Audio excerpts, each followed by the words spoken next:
Welcome back to the Pushing Through Loss podcast, where we share stories, honor resilience, and embrace strength.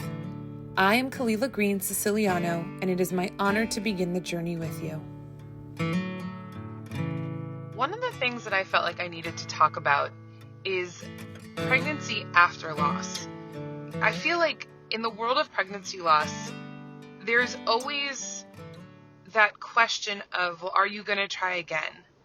And after I went through the first loss with the surrogate baby, I desperately wanted to be pregnant again. I was so upset and so torn up over the fact that I had lost the baby at over 16 weeks. I think I probably would have been that way no matter what stage I lost the baby at. But I so desperately wanted to be pregnant again. I knew that I needed to give my body a break, but I also knew that that was all I could think about. And I actually did get pregnant again. I lost the baby in August, at the very end of August. And for my own family, my husband and I ended up getting pregnant in March of the following year. So I had waited a significant amount of time from allowing my body to heal. And unfortunately, I had a miscarriage for the first time for my own child.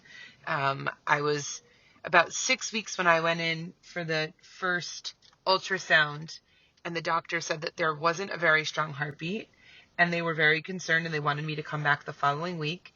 And every week up until in the middle of my 9th week, they were checking me, and it just didn't look good. And there was really not a lot of hope that they were giving me that the baby would get very far and survive.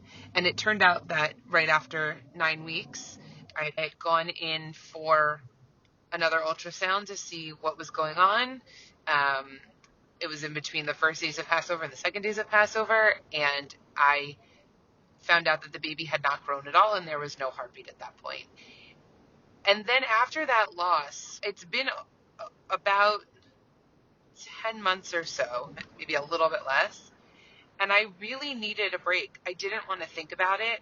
I didn't want to even try to get pregnant. I was actually really scared for a lot of different reasons. I had just gone through a very major miscarriage in August where I sort of knew that my life was at risk at one point.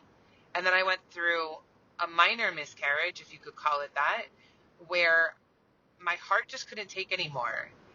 And there's so many different organizations and groups that are all about going forward and having another pregnancy and trying to get pregnant again and being able to carry a child.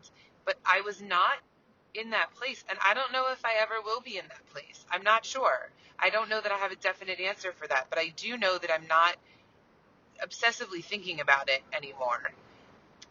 And I think that that's an important part to recognize and to understand, because there are miscarriages that don't just happen on your first try or your second try or third try, or miscarriages that happen after you've had multiple children. And maybe that's your final pregnancy. And it's a really hard reality, but at the same time, it's something that I think is a significant factor to be able to come to terms with and move forward on, and understand, at least in my own view, that God has a bigger plan, and whatever that plan is, I can pray for it, and I can ask for help. And maybe my asking for help is asking for help and understanding, as opposed to asking for help and getting pregnant and carrying a healthy baby. But I always have a lot of sympathy for the women who experience a miscarriage, and that's it, they're done. They don't want to try again. They have the children that they have, or they don't have the children that they've always wanted, and it's just one miscarriage too many.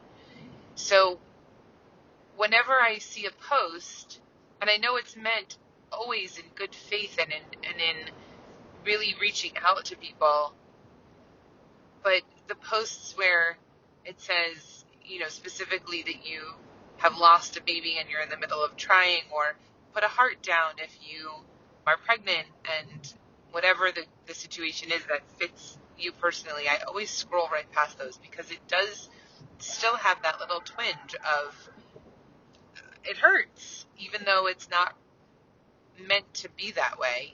It's not meant to feel that way. And it's something that we all work through. It's something that each of us has a different feeling towards. It's something that each of us has a different connection to. If it turns out that I have my 3 children and I'm blessed with my 3 children and that's all I can have, I look forward to the day that my kids have their own kids and I can become a grandmother.